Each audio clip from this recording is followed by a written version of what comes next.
All right, welcome everyone. Forward Focus. It is July 31st.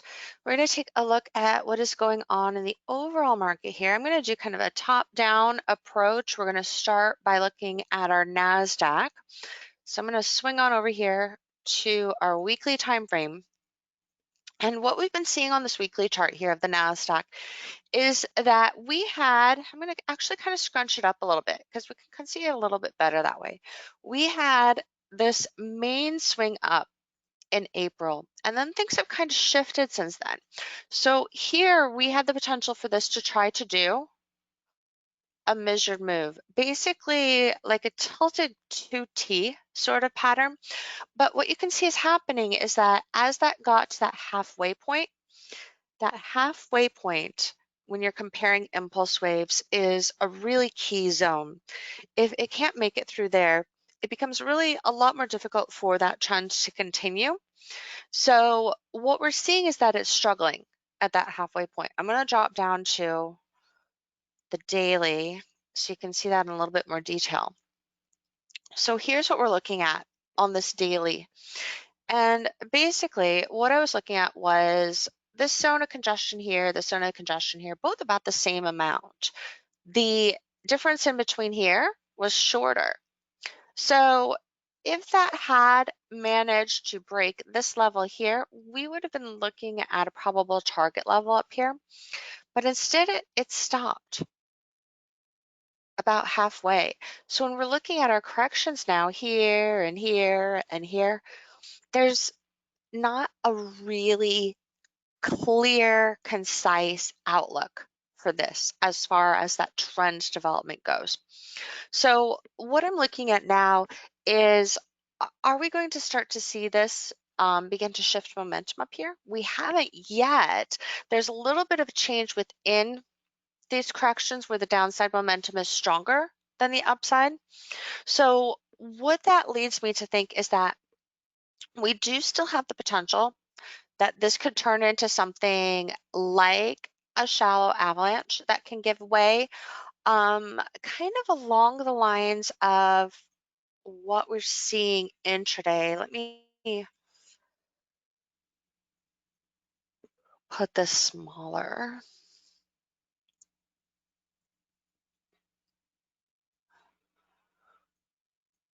So see here where we got up to this level here and it kind of kept trying to push it and then kept pulling down. So a lot of times with that type of action, that can go and give away basically where you've got this kind of shallow avalanche where it pulls back like that, then it shifts like that, and then it can give way to stronger momentum on the downside. We don't really have the start of that yet on the daily though. So if I go back to the daily here, you can see that there's the downside moves. I'm going to go down to the 240 minute. And our overall upside moves compared to those downside moves as a whole are a lot shallower. So here's the upside like this, and then here's the downside like this. So we are starting to see some of that shift. We even have it over here where it went into the range. So the most probable outcome of this is going to be a breakdown.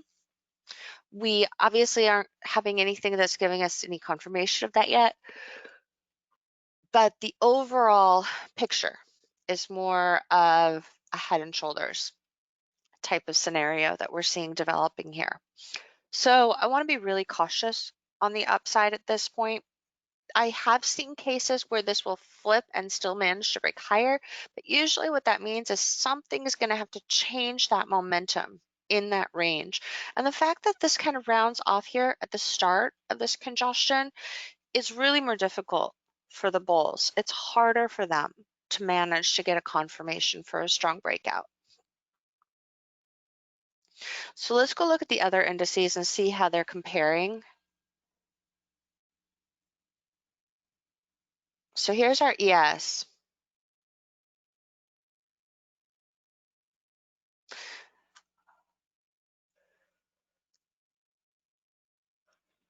We can see a little bit of an example of kind of the rounding off and how that can break down over here. It's not really quite the same as a shallow avalanche here. This is a really clear-cut shallow avalanche this morning.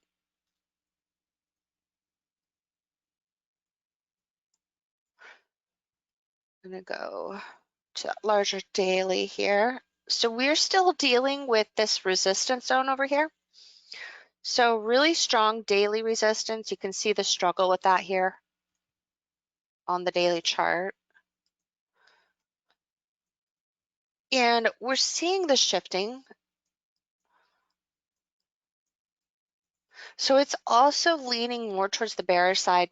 A lot of times when the range is shifting and it's really tight, we can get levels where they will break and then they might pop back up. So that's still a risk here. I don't see it happening anytime soon. Usually that would be more the case if this is a little bit longer. Then we might get that widening up. But there's no guarantee that that will happen. It's just a possibility. So overall, I mean, nothing really to change that bias here. It still looks more on the bearish side right now on the ES as well. I'm going to pull up the Dow and the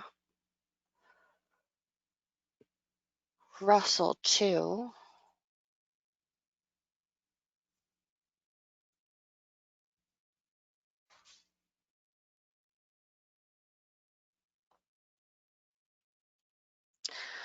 I want to show you guys that ES a little bit more detail that I was looking at here a second ago too. I'm going to pull this up to the intraday because I mentioned that it had a shallow avalanche this morning.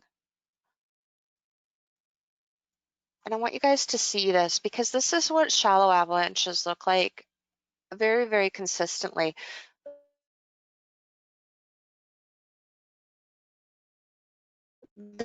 They'll have this zone where they're pulling back and it's kind of messy. So it might look like it's going to base up here and then try to break higher, but it doesn't. And then it might look like, oh, hey, it's going to turn around and then break higher at that point. But what ends up happening is it creates this shallower channel that goes like this. So when that breaks, it can do so very quickly and we can get a really strong breakdown. And the main thing we have to kind of watch is how many lows are going on in here. And you can watch the volume too. So a lot of times with a shallow avalanche, you're going to see declining volume in here. So when it tries to break higher, like these little spikes here breaking higher, you won't get as much of volume coming in with them. So they might be fast, but half-hearted, not have that volume confirmation. This one you might have to kind of move it so with the pre-market data, you might have to kind of change this so you can, whoops, manipulate it so you can see it a little bit better. I don't know what I did, I stuck it. Anyways, let me show you this on the Nasdaq.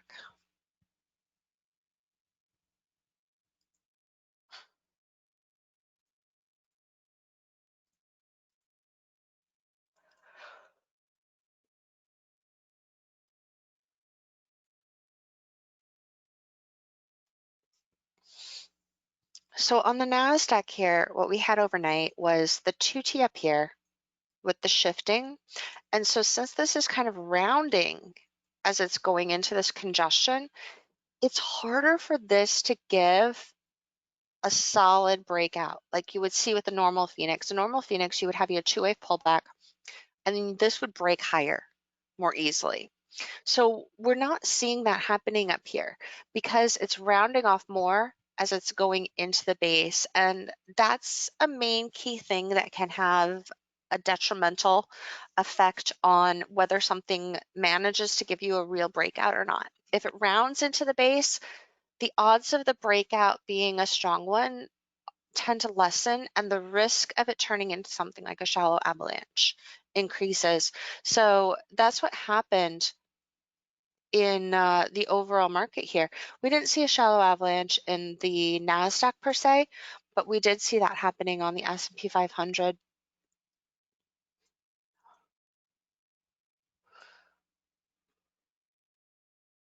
Nice double top of that low here right now.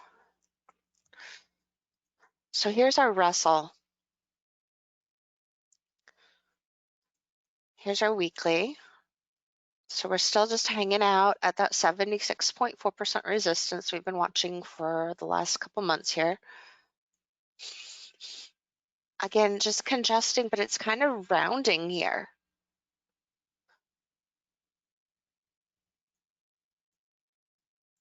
So this rounding off is what concerns me for the bullish side. When we're looking at things like this rapid drop here, and then we get the two-way pullbacks, it's easier for that to break higher because it doesn't really round as much. But this is such a strong, sharp impulse wave that it's harder for it to mount as strong of a breakout. And I don't know if it was League of Traders that we were looking at this or last week in Forward Focus, but this is something that we've looked at over the last week or so when we were examining this, because an extreme momentum move has a harder time mounting a continuation, and that applies to the downside action too. So when we have drops, let's see, have a good example here.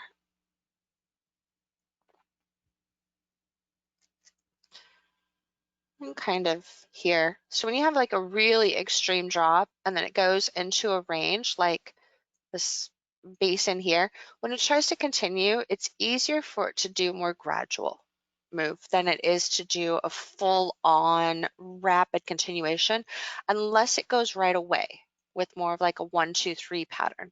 But if it tries to base out more along the lines of a bull flag or a bear flag or a phoenix or an avalanche and then tries to continue, it's going to have a harder time usually trying to do that. So what we're seeing here is, again, another version of a bit of a shallow avalanche here. It's our scary ghost up here too. Shoulder, head and shoulder. And it has this overall more gradual move here. Now, what's interesting, this is where people get stuck when these fail. So they'll look for shorts up here at these levels, or they'll look for a breakdown. Notice these two lows here, and then notice how this pulls back in here. It is coming in and testing that lower channel really well. When something fails to give us this right shoulder here, a lot of times what happens is it will come in and it will stop shy of the channel and then try to break higher.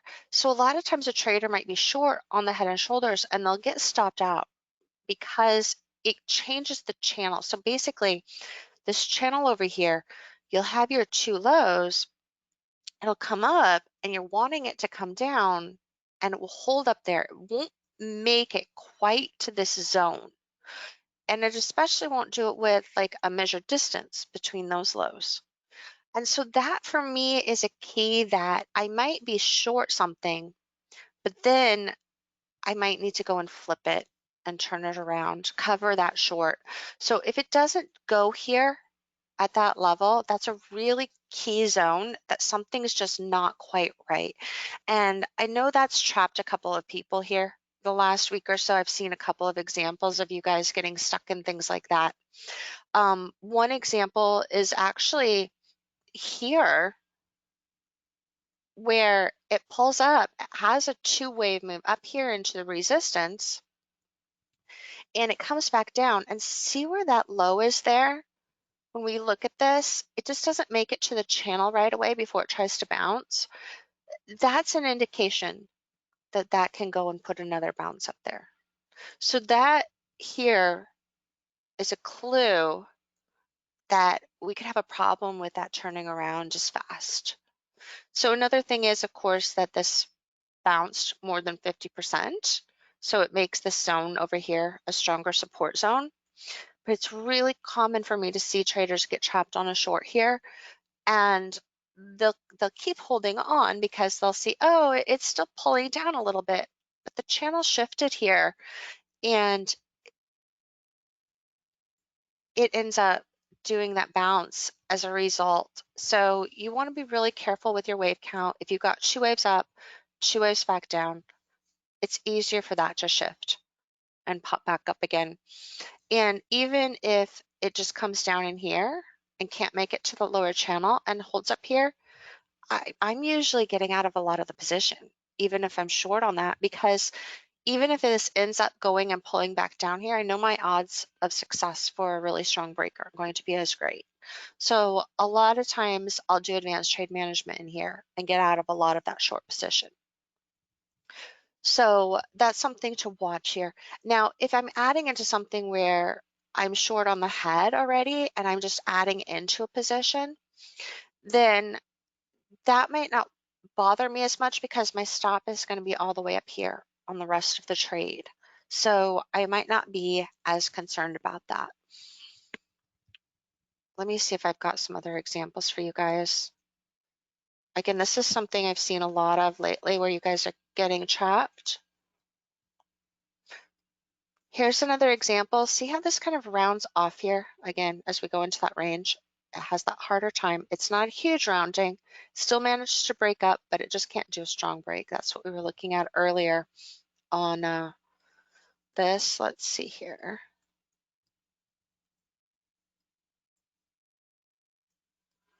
I don't see any like recent examples here. It happens a lot of times at lows too. So you'll get something, you know, two-wave bounce. It'll come up here. Traders will look to short that second wave up, and it just won't go past this level here. And then it will go and turn around and head higher. So keep an eye on that. That's one thing you guys want to watch for when you're looking at continuations on the downside that just don't go. So like look here, for example, see how this pops up, comes down, and it comes back, and that actually hits that channel there with pretty even spacing. So even though it's still kind of pulled up a little bit more, it does manage to eventually break down because it does come into that lower channel. It doesn't stop just a little bit shy of it. It manages to actually hit it. And the ones that break down, when you have these third tests of support, and maybe you're shorting as it's going into that third test of support, if it stalls shy of that support, that's a heads up that something's not quite right. Because in the ones that work, they will hit it or they'll pull just a little bit through it. And then they might bounce at that point, but then they've got a better chance to then continue. So if it stalls shy of that support zone, that's a better indication that the entire thing could turn around and fail on you.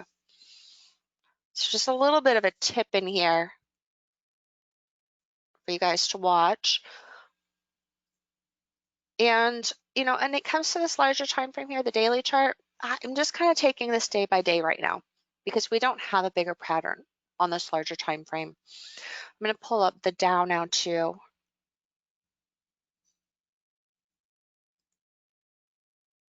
Here's a good example. See how that doesn't come down to that lower channel right there? It stalls shy of it on that daily. That's exactly what I was talking about right here. See, it doesn't manage to come down into that channel. So even though it pulls off of that, the fact that it stalls ahead of it is an indication that it's going to have a harder time really doing anything to break.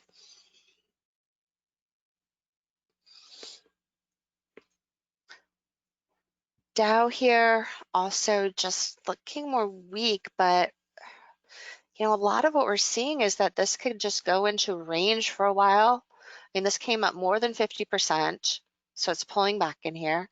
So this could even just go out into range longer on the daily charts, which explains why it's harder to get a better picture of this on the daily chart right now because there's just not a good setup on these larger time frames. Like swing trade action, it is something that easily can go into more of a range action.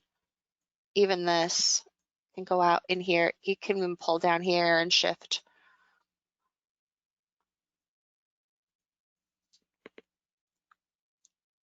Let's go look at some of the other markets here for you guys. Pull up. We've had a lot of earnings right now, of course.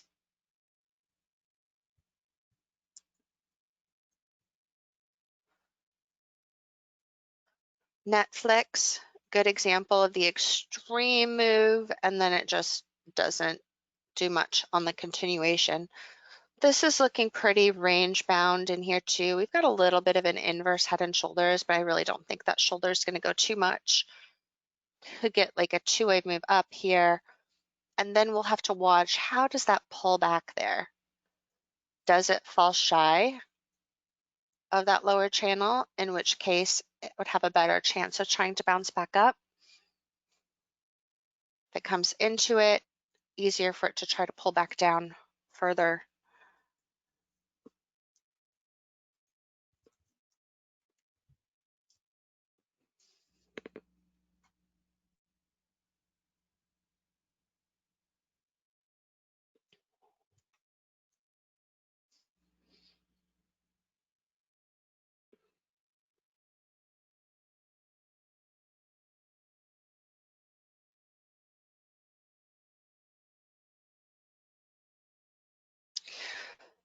Amazon's interesting because a lot of times you might think, hey, this is a breakaway gap, but it already has two main waves of upside on the daily chart here. This correction is not as long as the correction over here. So it's really still just a gap in the trading range, and it's usually going to be hard for that to break that previous high there.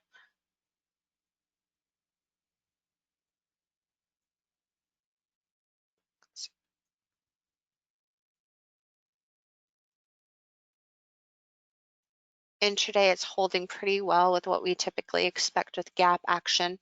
Here again, you've got your two-wave move up, and look when this pulls back here. It actually taps that channel. So it's helping it pull in again here. And again, if it hadn't quite hit that channel, it could have a much harder time trying to break through it. This is something where I would generally expect this to pull in a little bit more here.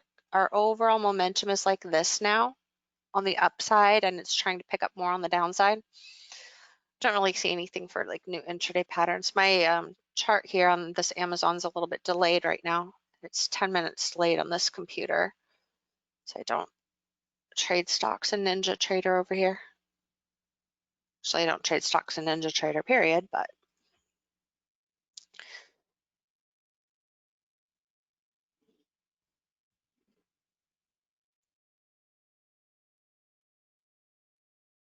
yeah, I would consider it an exhaustion gap because of this. Of if we're looking at some of the previous impulse waves, where we've got this move is a pretty big size. So it's going to be very hard for that to continue easily. Even if this manages to turn around in here intraday and pull back up, it's going to have a lot of resistance over here.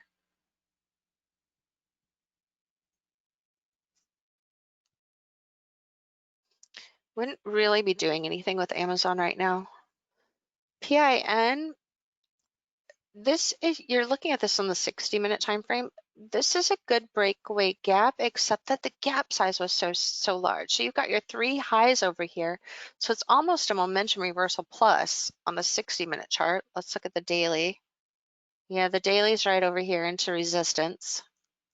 So this is going to be another one that has a harder time continuing with that momentum. Notice it was really poised for that break because it had this first upside swing. And then this action in here was kind of like what was going on in the overall market where it really got messy. But in this case, the correction managed to be about the same amount of time as over here. So it was poised for that break, but this is what we're looking at. The gap and the upside compared to this move over here now. So it still has room that it can creep higher. It's just not going to do it with a really strong move usually. It would just kind of slowly work its way higher.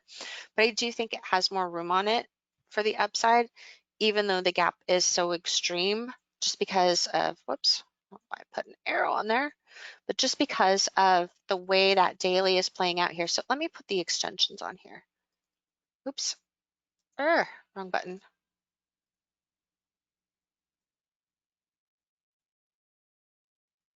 So you can see, when we're looking at these corrections being the comparable corrections, there's still room for that to get up with that 100% extension. And since the momentum's stronger, it could even get to 123.6. But it would usually do it with kind of more creeping action like that. Or it could even pull in here after a couple of days of creeping and then go up to that zone. Here's a good example of an exhaustion gap over here, like you're comparing that to Apple or Amazon rather.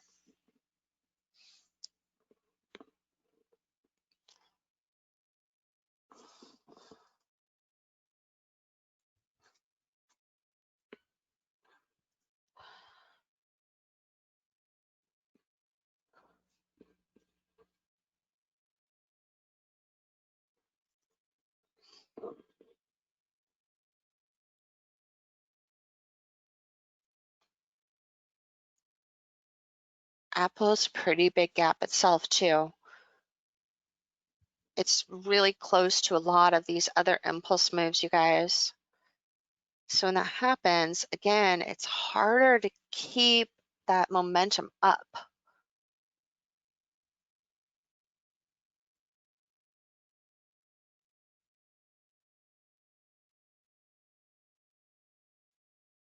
A lot of times these will just kind of creep higher. I don't really see a pattern on this right now.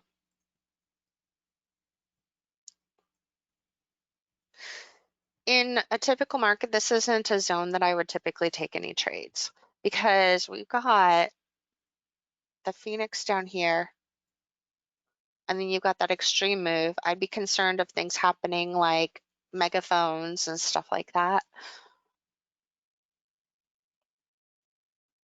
So other than just like a day trade, maybe, if I came across a nice intraday setup, I wouldn't do anything with it.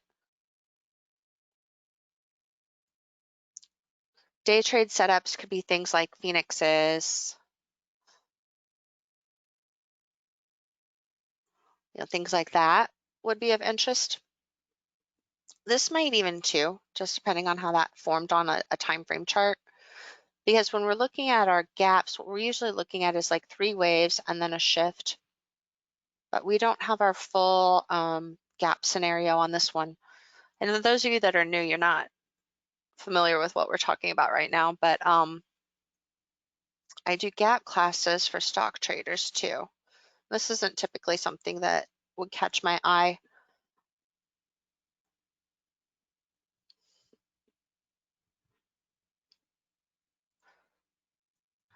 McDonald's.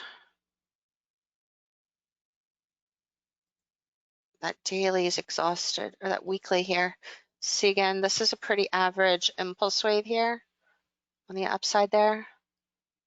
We've got a little bit of a momentum reversal going on here. It's not a full-on momentum reversal though, because we don't have the evenly spaced highs up here with this in a parallelogram. So it's actually kind of halfway between a momentum reversal and a head and shoulders. And the trend placement isn't what I usually like to see for a momentum reversal because it has extreme move down. And it's come up more than 50% here. So a lot of times this is treated as one impulse wave and you run the risk of it trying to pull higher again. So it's not the greatest for a new setup here as far as that larger trend placement. We call that our king, our bigger trend placement. So a lot of times with something like this, if I short it, I'll use a lot of advanced trade management because this could shift in here and end up breaking higher again. So I'm not going to get like too excited and gung-ho and like building into a huge massive short position on something like this. Can even see this extreme move down here, so it's having trouble continuing because of that rapid drop there, like I talked about earlier here.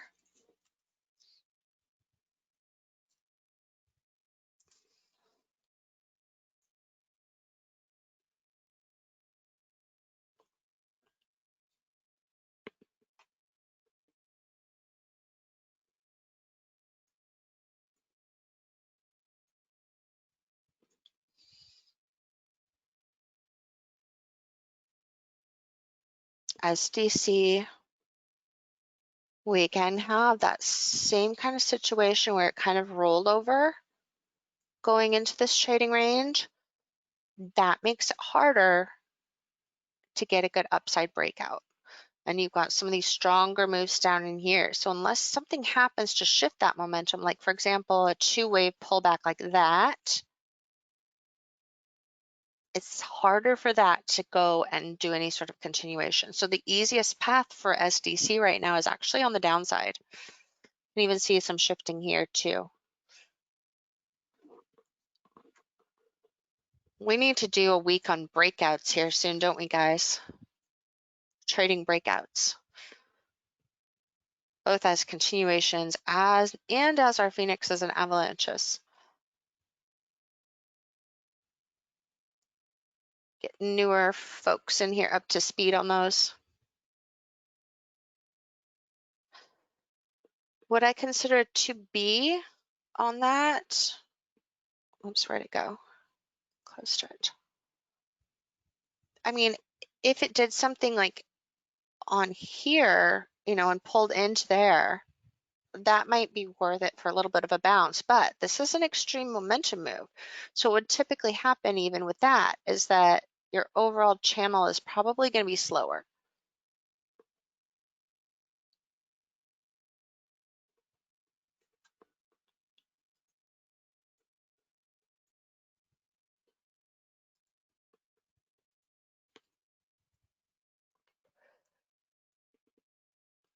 SLY, you're in the same zone there. This is looking like, you know, it wants to pull in, but it's not like a major reversal pattern. We've got like a little baby momentum reversal.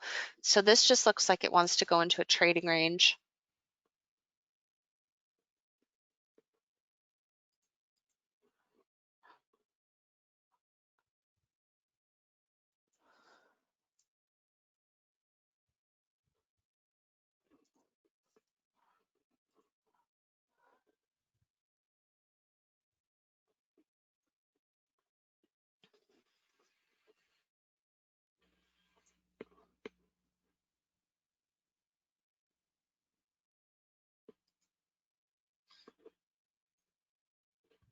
CRWD,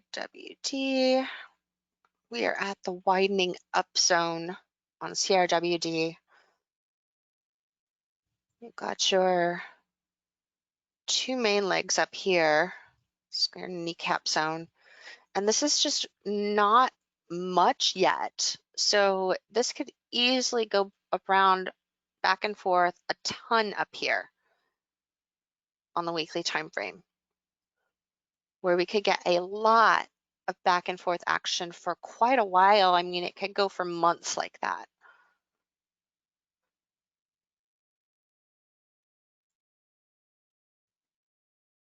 See if I can find a good example. I mean, this is a smaller example, but see how that goes into a range there?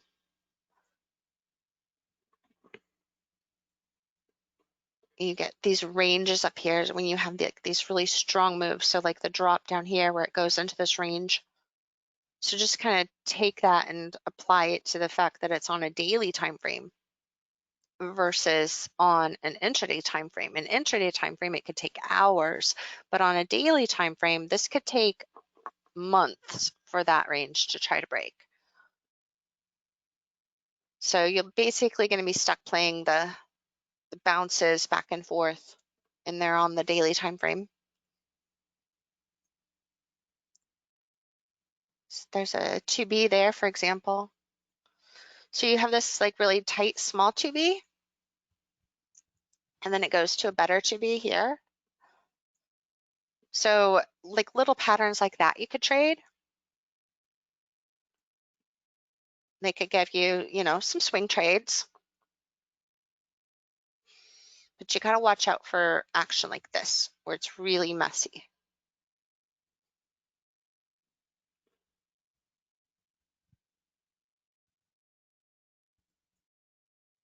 There's something like DOC to extend it also. Let's go pull that up too.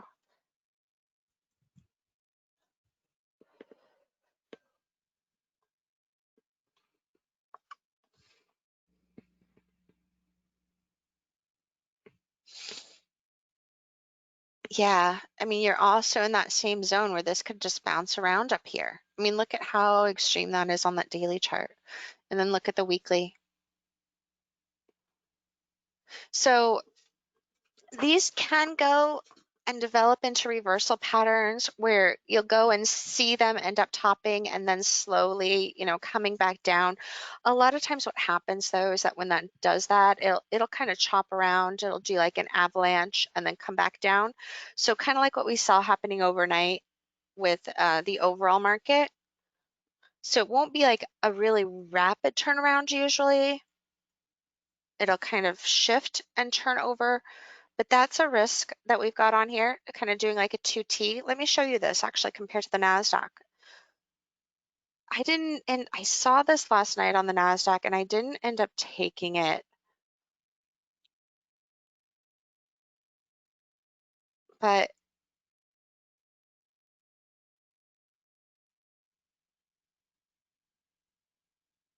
you guys see that right there? That high here? This is the same type of situation that you've got going on this DOCU. So here's your 2T. So that's what you've got as the potential right here. And then see how it just goes into kind of a range for a while and then breaks down. So like on the S&P 500, that went into a shallow avalanche. So we call this a widening up zone up here because a lot of different patterns can happen up there. There's usually a lot more back and forth, and you've got to watch what's going on the smaller time frame to see how it's going to end up correcting. Is it going to go into a trading range? Is it going to widen up?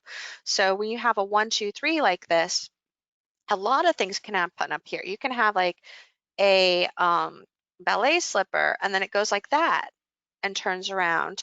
It can go and hold this high, chop down, chop over, and then drop. It could go into a widening range. It could go into a small momentum reversal and then a bigger momentum reversal. There's just so many things that can happen at the end of an extreme impulse wave. So that's where traders can get chopped up a lot because of a lot of that back and forth action. But it can also be a really good zone because you can get great swing trades in there on daily time frames when that happens. Like what we were just looking at with the little 2Bs that were happening on, was it CRWD, I think? So you can get some of those nice setups, but you just have to be aware that you're not going to get like typically, a strong trend like this. You'll get a strong trend for 3 to 5 days, kind of maximum. What do I think is going to happen with the upcoming elections and its effect on the market? Well, that depends on if we actually have elections, right? Uh, I may have read too much social media last night. Um, I I know. Uh, um, every time like I've thought about like trading with elections, I've just kind of taken everything just like with a grain of salt as we go into elections, and I just play the reactions. I don't try to necessarily anticipate. A lot of times our charts will show us what the primary direction bias is going to be as we go into it. Right now, they're just showing us that there is no consensus right now. And I think we've got a pretty big risk that we could end up dropping after elections, given let me go back to our weekly charts. Whoops, not that one, the overall market. So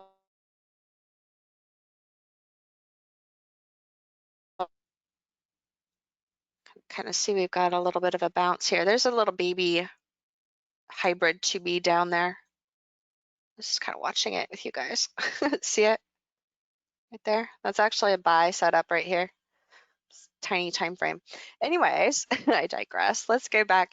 So our weekly chart here, you took it? Woohoo! I can always count on one of you guys to take that something like that there for me. I was like, should I take it? I'm in class. Do I take it? I don't know. Anyways, so the larger time frames, I think it's easy for this to try to break down, but we could get a pop and then a break. You know, we've seen the room on this weekly time frame. There's room for it to try to pop up, but there's a lot more risks now that it could pull down. So I'm kind of ambivalent, you guys. I don't really know. Oh, we've got a couple of you taking that trade. Nice. Yeah, but I'm ambivalent right now when it comes to the election results. So I'm not going to get too excited one way or the other at this moment. I'll watch it as it comes closer. But the larger time frames are just really looking like we're going to get chopped back and forth.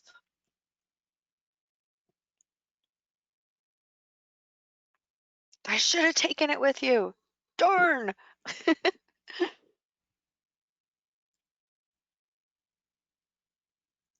Here's the pattern. We call this a hybrid 2B because you got your two waves down, but it's not quite a momentum reversal and it's not quite a 2B. And then you got your double tap entry there. Typical main target is right here. It's a small setup, but it's a strong one.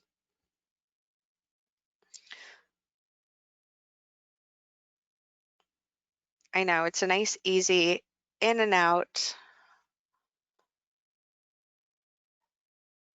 Let's see here. I'm going to pull up some of our Forex pairs quick. Can you play these for longer? Yeah, if you've got a bigger setup, you can. The larger time frame here is kind of, again, ambivalent. We're at good support here, so it could definitely give a bigger bounce there. It pulled up more, about 50%, so that zone is a good support zone. So it could still bounce more before it tries to.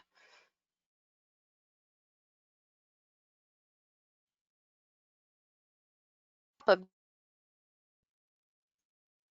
for a hybrid, that is right here.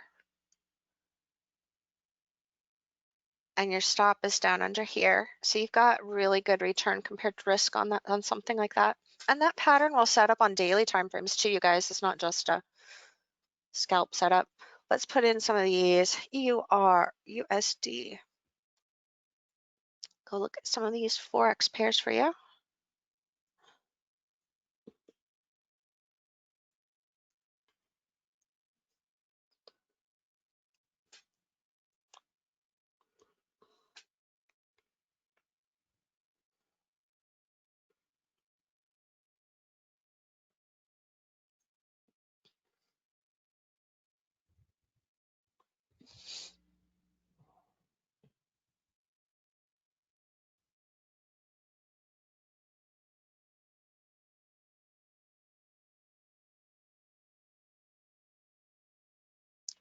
Really good widening up here on the euro dollar. We've now got this completing the 1, 2, 3 on the weekly time frame.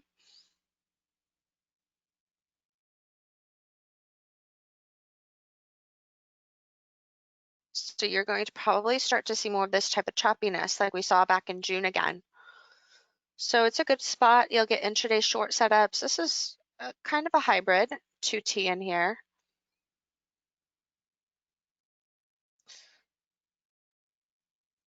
So short setups, more back and forth. Dollar yen. Got a little bit of momentum reversal. Wow, this is crazy strong here today. See, here's a typical action when we end up in a widening up zone. So see the extreme momentum move, right? The impulse wave. And then look at how this does a lot of back and forth action up here. So it's not as predictable to say, oh, it's going to go into a 2T or it's going to go into a momentum reversal or something like that. A lot of different patterns can happen up here. So this went in for a double tap, but then it held the range, went into more of a check mark, comes up. Maybe it's going to do a hybrid 2T up here. But there's a lot more possibilities following the main impulse wave.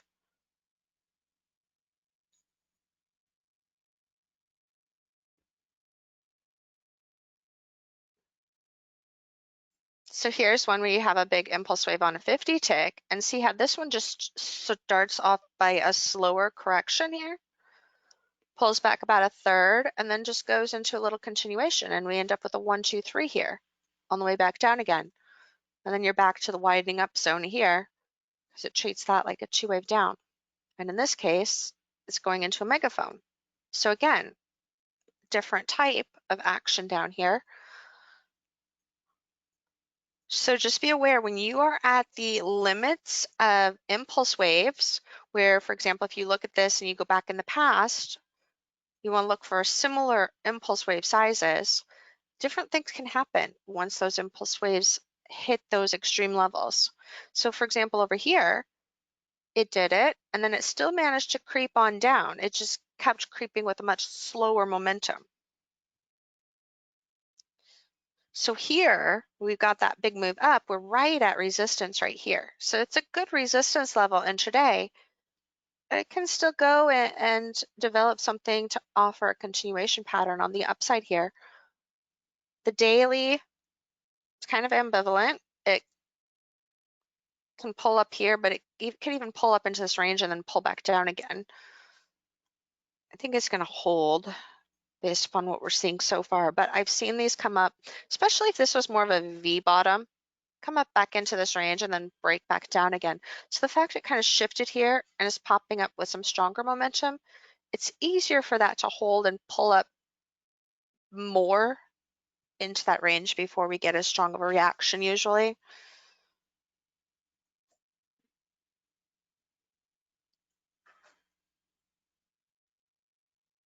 Might look for things like kneecap continuations, see if something like that happens smaller. If this went, for example, if it had this base and it went and based out that same amount of time again, that would be something that I would try for a buy. And the main resistance zone that you would have to watch for would be when it hit here to here as a measured move. That's going to be your first resistance. And then when it gets to be about halfway of this move up, that would be the second resistance. But if there's no real pause, and you only get like little kneecap type of pauses, then it could go for the entire measured move here to there. That would be what I would watch for as the next pattern, though, would be a break here of that range.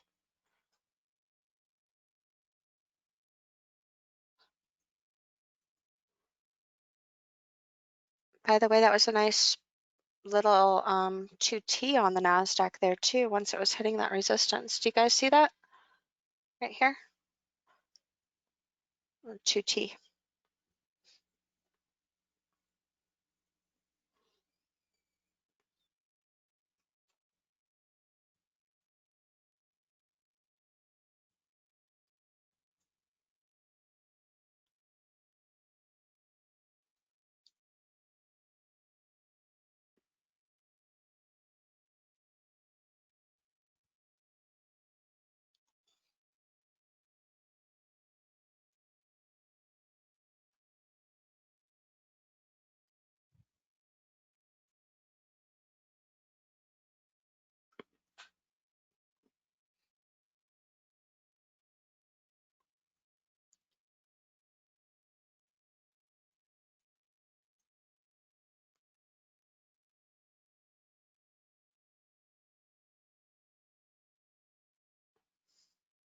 I was getting nervous on something that's like kind of shoots up like that.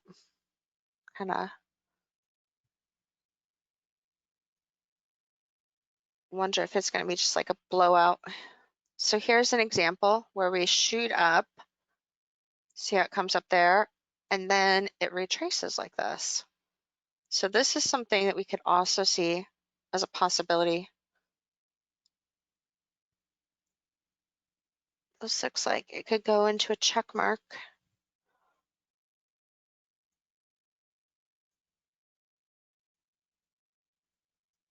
Now, because this is an extreme move up, this tries to go into a check mark here. Main resistance is going to be that 2-wave measured move there. It'll have a harder time fully turning around as easily.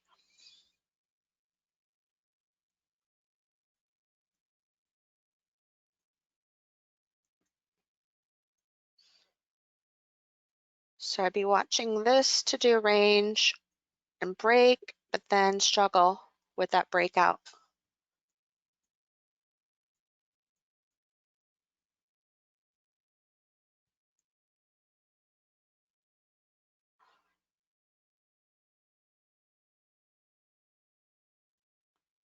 A lot of these are doing all the same thing.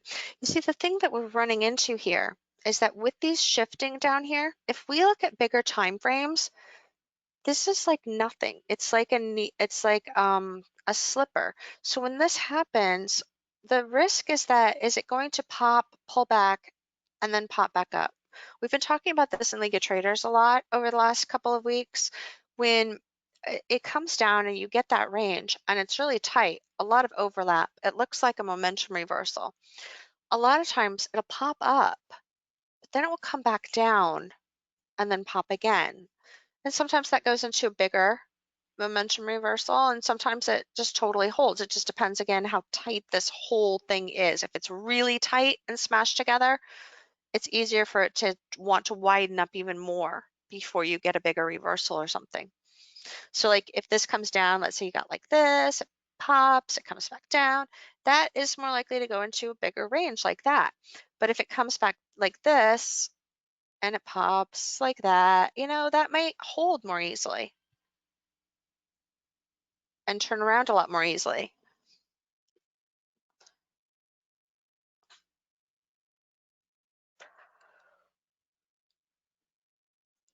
Kind of have the Nasdaq threatening that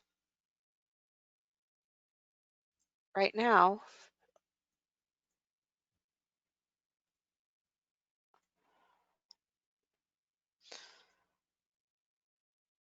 Not necessarily on the time frame charts, but on the tick chart, how it had that really narrow setup that we were looking at, popped, and now it's threatening to do like a double bottom, and a lot of times that could be a 2B too. So in other circumstances, this might look like this and come down for 2B. So it will have our pointed ballet toe here and gave that little setup there, and then it can go for bigger 2B after that.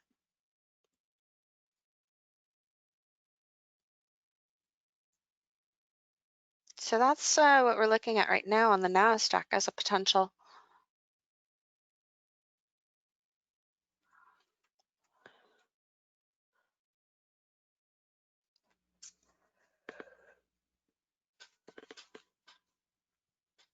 XLY, this just looks like it's going to go into a range, widen up. Again, it has the 2T here, but it hit T2 and then it couldn't go any further. So it's kind of doing another 2T up here. So this looks like it's going to pull in, but the odds are that that range is going to try to hold in there. So it looks weak, but still into a more of a range in that weakness.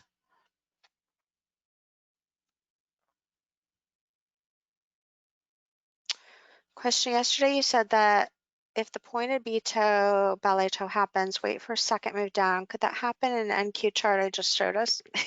Yeah, that's what I just said. Yep, that's just what we were looking at. So the NQ, where'd it go?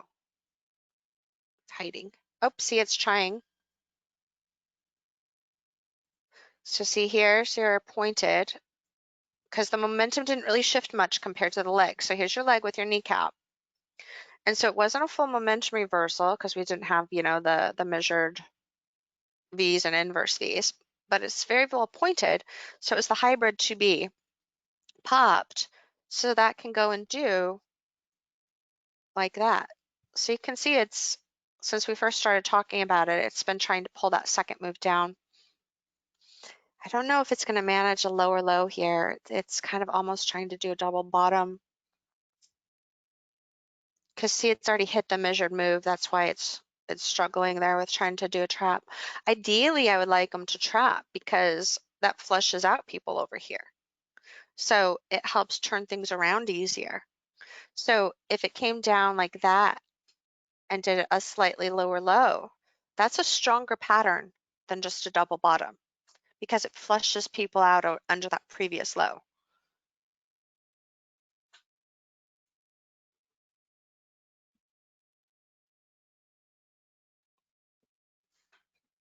All right, one more for you guys. We'll look at Nvidia. We'll see. It might actually be trying to do that there. Get Nvidia, NVDA. Again, watch your larger time frames, you guys, because that is something that's very important. Always keep in mind what's going on the larger time frames. Nvidia kind of looks like it got trapped with a false breakout.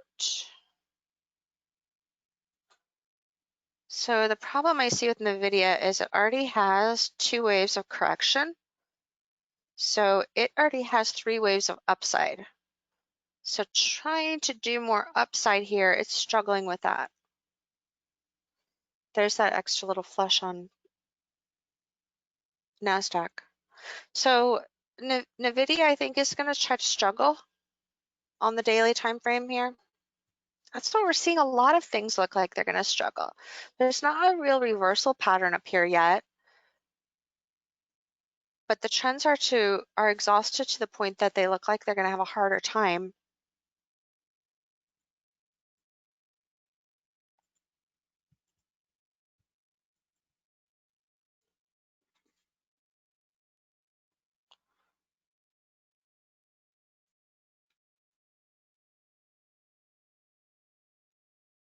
Yeah, be more cautious, you guys. I think it's something we could easily end up with, like trading range type of stuff, choppier back and forth. Let me show you guys the Nasdaq that triggered here. So see how that flushed? So the flush kind of helps things out. It's better if it does it with just like a normal 2 wave. So this one you had the first and then the second part did 2 waves. But that flush helps kind of pull people out. And then the larger time frame you got to pay attention to here. See what's going on here. So larger time frames kind of, I mean, it's a decent support level. It's not, you know, a totally exhausted downtrend. Could get a scalp out of it. Could even bounce back up into here. But it's not perfect as far as trend placement. So use advanced trade management on that one. See here, the Phoenix is really steep going into this, really sharp upside.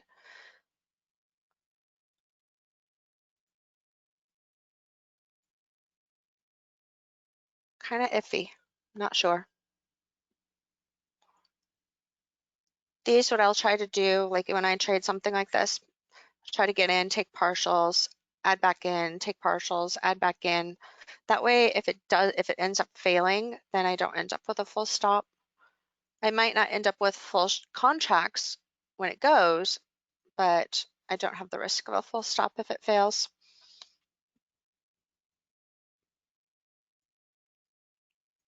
Your 2B trigger would have been down here on the smaller time frame right here.